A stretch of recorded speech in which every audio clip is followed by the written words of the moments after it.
माझ्या कुटुंबात सगळे सुशिक्षित होते आणि सर्वजण नोकऱ्या करत होते. माझी आई ही आपल्या नोकरीमुळे खूप व्यस्त राहायची. त्यांनी मला चांगल्या शाळेत शिकवलं. आजकाल प्रत्येक भागात चांगल्या शाळा आहेत, पण त्या काळात फक्त एकच नामांकित शाळा होती. माझ्या आईवडिलांनी मला त्या प्रसिद्ध शाळेत प्रवेश मिळवून दिला. दोघेही खुले विचारसरणीचे आणि आधुनिक विचारांचे होते. मी अभ्यासात खूप हुशार आणि ऑलराऊंडर होते. अभ्यासासोबत अभिनय आणि संगीतामध्येही मी पारंगत होते.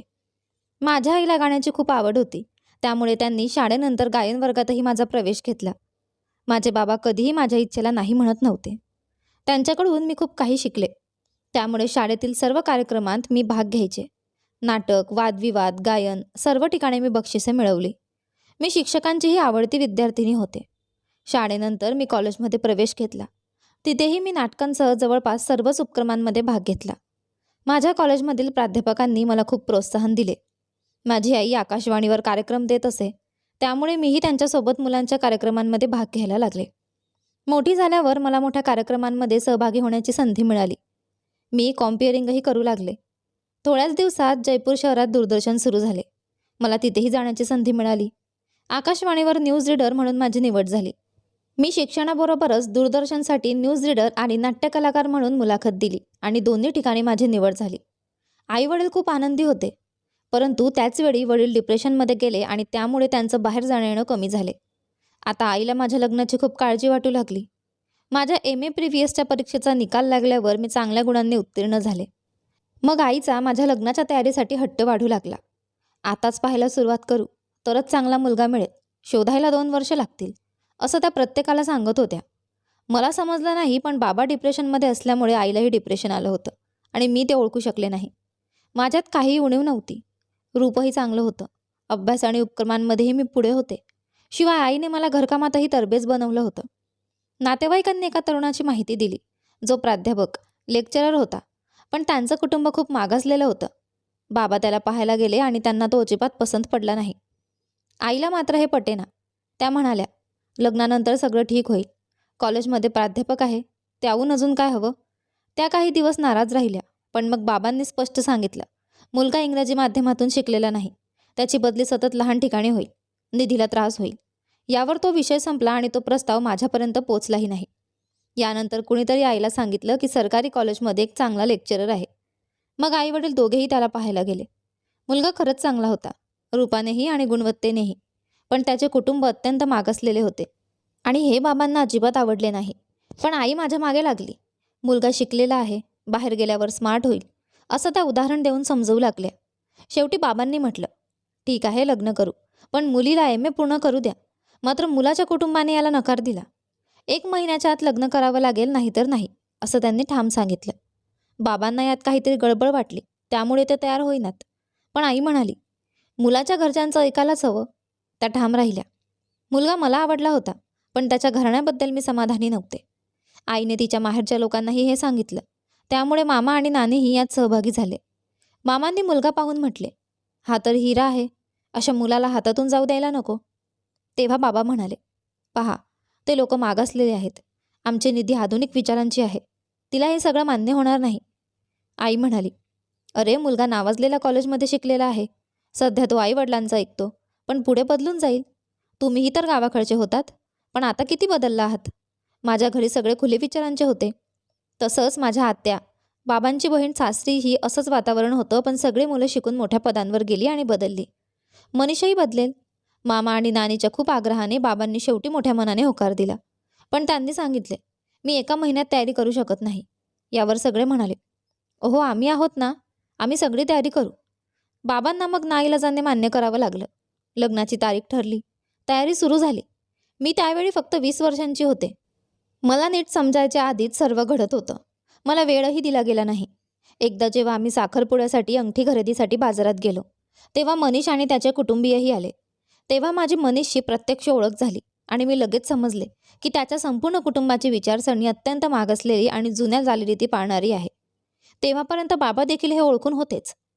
घरी परतल्यानंतर जेव्हा मी लग्नासाठी नकार दिला, तेव्हा आधीच आलेले नातेवाईक म्हणू लागले, ही अजून लहान आहे, समजत नाही.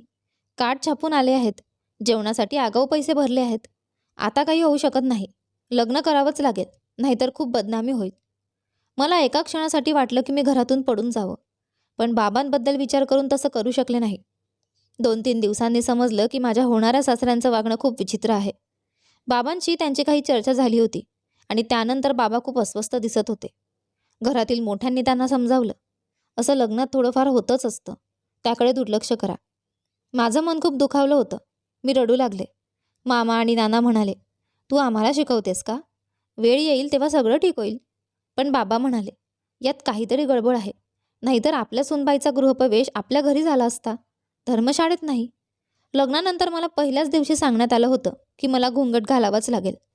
जयपूरसारख्या मोठ्या शहरातही मी नकळत जरा डोकं उघडं ठेवलं तर सासरे माझ्या दिराला सांगायचे, जा वहिनीचा घुंगट खाली ओढ. मला हे खूप लाजिरवाणं वाटायचं, पण मी गप्प बसायचे. एक दिवस माझ्या शाळेतील मैत्रीण एका कार्यक्रमाला आली, जिथे मी आणि सासरचं कुटुंब सहभागी झालं होतं. तिथे लोक म्हणत होते, नवी सून खूप सुंदर आहे, इंग्रजी शाळेत शिकलेली आहे, इंग्रजीत MA करते. उत्सुकतेपोटी तिने माझा घुंगट बाजूला केला आणि मला पाहून थक्क झाली. अगं निधी, तुझं लग्न कधी झालं? तू आम्हाला बोलावलंही नाहीस. तुला तर ठाम विश्वास होता की तुझं लग्न मागासलेल्या विचारांच्या कुटुंबात होणार नाही. मग तू इथे कशी अडकलीस? तिच्या या शब्दांनी माझं मन भरून आलं आणि मी जोरजोराने रडू लागले. मी कसंबसं स्वतःला सावरलं. ती माझ्यासोबत माझ्या सासरी आली. घरातील परिस्थिती पाहून ती म्हणाली, निधी तू खरंच फसलीस. तिच्या या शब्दांनी मला पुन्हा रडू आलं. दुसऱ्या दिवशी मी माहेरी गेले आणि आईसमोर खूप रडले. आई म्हणाली, थोडं सहन कर, नंतर सगळं ठीक होईल. तेव्हा मी म्हणाले, आई मला छतावर जायलाही देत नाहीत. घरातील सगळे कपडे तिथे वाळत घालतात, पण मला सांगतात की मी माझे कपडे दिराला द्यावे, तो वाळत घालेल. आई सांग ना, मी माझे कपडे माझ्या दिराच्या हातात कसे देऊ? ही ऐकून आई रडू लागली. माझे आईवडील मला जीवापाड प्रेम करायचे. बाबा तर मला निधी नव्हे तर निधीजी म्हणायचे, इतका सन्मान द्यायचे. मी माहेरी आली की सासरे माझ्या पर्सची तपासणी करायचे आणि विचारायचे, आमच्या घरातून काय नेत आहेस? त्यांच्या घरात असं काहीच नव्हतं जे मी घेऊन गेले असते, आणि मी तशी का नेईन? माझ्या माहेरी काही कमी नव्हतं. एक दिवस माझ्या सासऱ्यांनी परत पर्स मागितली. तेव्हा मला खूप राग आला आणि मी म्हणाले, बाबा तुम्ही सुनेला घुंगट घालायला लावता, मग तिच्या पर्समध्ये काय आहे ते पाहायचा तुम्हाला काय अधिकार? सासूबाई अशिक्षित होत्या, त्यांना काही समजत नसे. त्या सासऱ्यांकडे माझी तक्रार करायच्या आणि सासरे कायम भांडायला तयार असायचे. एका दिवशी माझे दूरचे मामा जे जयपूरमध्येच राहायचे, त्यांच्याकडे माझे सासरे त्यांच्या ऑफिसमध्ये गेले आणि म्हणाले, तुमची भाची तिच्या दिरांचे कपडे धुत नाही. मामा अवाक झाले. त्यांनी शांतपणे उत्तर दिलं, साहेब कृपया एवढं लहानसं कारण मोठं करू नका. ती अजून लहान आहे, लाडाने वाढलेली आहे, हळूहळू सगळं शिकेल. त्या संध्याकाळी मामा आमच्या घरी आले. मामाजींनी विचारले, बेटी निधी कशी आहे? खूप छान, मम्मी म्हणाल्या. पप्पांकडे विचारणा केली, तेही तसेच म्हणाले. तेव्हा मामाजी म्हणाले, मला काहीच समजत नाही. मी जेव्हा तुम्हाला विचारतो की निधी कशी आहे तेव्हा तुम्ही सगळं ठीक असल्याचं सांगता, पण आज तिचे सासरे माझ्या ऑफिसमध्ये आले होते आणि त्यांनी जे काही सांगितलं ते ऐकून मी थक्क झालो. म्हणूनच मी तिला भेटायला आलोय. तेव्हा मम्मी पप्पा शांत राहिले. मम्मी म्हणाल्या, आता आपण काही करू शकत नाही. लग्न गडबडीत झालं. आम्हाला वाटलं होतं की ती आनंदी असेल. मामाजींनी रागाने विचारले, पण निधीचा विचार कोणी केला का? आमच्याकडे उत्तर नव्हतं. खरं तर आम्ही विचार करायलाच नको होतं. लग्न ठरलं, सोहळे पार पडले आणि आम्ही खुश होतो. पण आता माझी मुलगी यातना सहन करत आहे. निधीला एका मुलीला जेवण बनवायचं, संपूर्ण घराची स्वच्छता करायची, झाडू पोछा करायचा, सगळ्यांचे कपडे धुवायचे, शिवाय दिरांना शिकवायचं, एवढं सगळं करण्याची अपेक्षा ठेवली जात होती. तिचे सासरे सरकारी अधिकारी होते, पण त्यांनी आपल्या बायकोच्या नावाने विमा व्यवसायही सुरू केला होता आणि तोही निधीला जबरदस्तीने सांभाळायला लावत होते. त्यासोबत तिला तिचं शिक्षणही पूर्ण करायचं होतं. मम्मी चिंतेत पडल्या आणि म्हणाल्या, मी बोलते त्यांच्याशी. पप्पा म्हणाले, असं केल्याने संबंध बिघडतील. तुला सगळ्या गोष्टीत घाई असते. लग्नासाठी घाई केलीस, आता बोलण्यासाठी घाई करतेस. इतर नातेवाईकांनीही समजावलं, थोडा वेळ जाऊ दे, हळूहळू सगळं ठीक होईल. निधी गर्भवती राहिली. तिची तब्येत सतत बिघडत होती. वरून अभ्यास आणि घरातलं कामही होतं. माहेरच्या लोकांनी प्रोत्साहन दिलं आणि कसाबसा अभ्यास केला. परीक्षेच्या काळात उन्हाळ्याच्या दिवसातही मोठ्या कष्टाने परीक्षा दिली. 1 आठवड्यानंतर मुलगा झाला. पण त्याआधीच सासरच्या लोकांनी सांगितलं होतं, आमच्या घरात फक्त मुलगेच होतात, आम्हाला मुलगी नको. ही विधानं ऐकून निधी फारच घाबरली होती. ती मम्मीला म्हणाली, मुलगी झाली तर हे लोक वाद घालतील. मम्मीही काळजीत पडल्या. जेव्हा मुलगा झाला तेव्हा सासरच्या लोकांना कळवलं, पण फक्त सासूबाई 5 मिनिटांसाठी आल्या. कुणीही काही खर्च केला नाही, कोणताही समारंभ झाला नाही. सगळी जबाबदारी मम्मी पप्पांनी उचलली. विदा करताना मम्मीने बरीच मदत केली. मम्मी नोकरी करणारी असूनही रजा घेऊन सगळं केलं. याचा निधीला खूप वाईट वाटलं. सासरल्या परतल्यावर मुलगा रडला की नवरा म्हणायचा, त्याला घेऊन उभं राहा. मनीषचं लहान गावात बदली झाली. त्याने मुद्दामहून त्या ठिकाणी बदली करून घेतली होती, जेणेकरून निधी आकाशवाणी किंवा दूरदर्शनमध्ये काम करू शकणार नाही. त्या गावी रोज नवीन त्रास सुरू झाला. थंडीतही पहाटे 4 वाजता उठून अंघोळ करायला लावत. पोट रिकामं ठेवायला सांगायचं. पण डॉक्टरांनी स्पष्ट सांगितलं होतं की निधीने उपाशी राहू नये. तरीही आमच्या घरात हे असंच चालत आलं आहे म्हणत जबरदस्ती करायचे. जेव्हा निधी मम्मीला पत्र लिहायची तेव्हा मनीष ती पत्र वाचायचा. एकदा चुकून तिने पत्र घरात विसरली. तेव्हा निधीने सगळी पत्र एकत्र पाहिली. त्यात तिचे सगळे दुःख होते. तिला खूप राग आला. ती मनीषला म्हणाली, तू माझी पत्र का वाचलीस? त्यावर तो तिला शिवीगाळ करू लागला आणि घराच्या बाहेरून कुलूप लावून निघून गेला. निधीने शेजाऱ्यांना मदतीसाठी हाक दिली. माझा नवरा मला घरात बंद करून गेला आहे. माझं मूल रडत आहे. कृपया कुलूप तोडा. शेजाऱ्यांनी मदत केली आणि कुलूप तोडलं. निधीने त्यांचे आभार मानले आणि थेट जयपूरला माहेरी पोहोचली. मम्मी पप्पा तिला पाहून सुन्न झाले. मम्मी खूप संतापल्या, जोरात ओरडू लागल्या. पप्पा शांत स्वभावाचे होते. त्यांनी सासरच्या लोकांना कळवलं, पण सासरच्या लोकांनी माफी मागण्याऐवजी निधीलाच दोष दिला. पप्पा म्हणाले, अशा परिस्थितीत आपण तिला स्वावलंबी करायला हवं. तिला बॅचलर ऑफ एज्युकेशन BEd करू द्या. निधी अभ्यासाला लागली. मनीषने पत्र पाठवलं, तू परत ये, सगळं ठीक होईल. पण जेव्हा त्याला समजलं की निधी BEdसाठी तयारी करत आहे, तेव्हा त्याने तिला परत आणण्यासाठी प्रयत्न सुरू केले. त्याने घरी येऊन तिला समजावलं, मी बदललोय, मी तुला नोकरी करू देईन. निधी म्हणाली, मी BEd पूर्ण करेपर्यंत इथेच राहणार. मनीष निघून गेला. यानंतर त्याने कोर्टात खटला दाखल केला. माझी पत्नी माझ्यासोबत राहायला यायला हवी. मी तिला परत आणू इच्छितो. घरचे लोक म्हणू लागले, त्याने तुला कुठलाही आरोप लावलेला नाही, मग तू का जात नाहीस? कोर्टात गेला तेव्हा वकील म्हणाले, समेट करणं चांगलं होईल. त्यावेळी मनीषने आपल्या चुकांची कबुली दिली. पुन्हा नातेवाईकांनी निधीला समजावलं, अशा नातेसंबंधांना संपवणं योग्य नाही. मुलगा आहे म्हणून विचार कर. पप्पा खूप नाराज होते. निधीला स्वतःच वाईट वाटू लागलं. BEd पूर्ण झालं, पण मनीषने आता दुसऱ्या राज्यात बदली करून घेतली होती. तसं दोन्ही कुटुंबाचा हस्तक्षेप राहू नये म्हणून मला नोकरी करण्याची परवानगी मिळाली. शहरही मोठं होतं, त्यामुळे मी फारसं काही बोलू शकले नाही. तिथे मला लगेचच एक चांगली नोकरी मिळाली. माझा मुलगाही माझ्यासोबत राहू लागला. पण मनीषच्या वागण्यात काहीच फरक पडला नाही. प्रत्येक गोष्टीवर भांडण, शिवीगाळ आणि मारहाण, यात काहीही बदल नव्हता. आता मी निदान आईला पत्र लिहू शकत होते. शाळेत जाऊ लागल्याने माझं मनही वेगळं लागत होतं, म्हणून मी हे सगळं फारसं मनाला लावून घेतलं नाही. वाटलं की हळूहळू सगळं ठीक होईल. त्याच दरम्यान मी पुन्हा गर्भवती झाले. पहिल्यांदा गर्भपात केला, पण दुसऱ्यांदा मी नकार दिला. पप्पांना असं वाटायचं की आई मला सासरी राहू देत नाही, पण तसं काही नव्हतं. आई वडिलांमध्येही त्यामुळे तणाव यायला लागला होता. आई मला खूप समजून सांगायची, पण तिचीही चिंता वाढत चालली होती.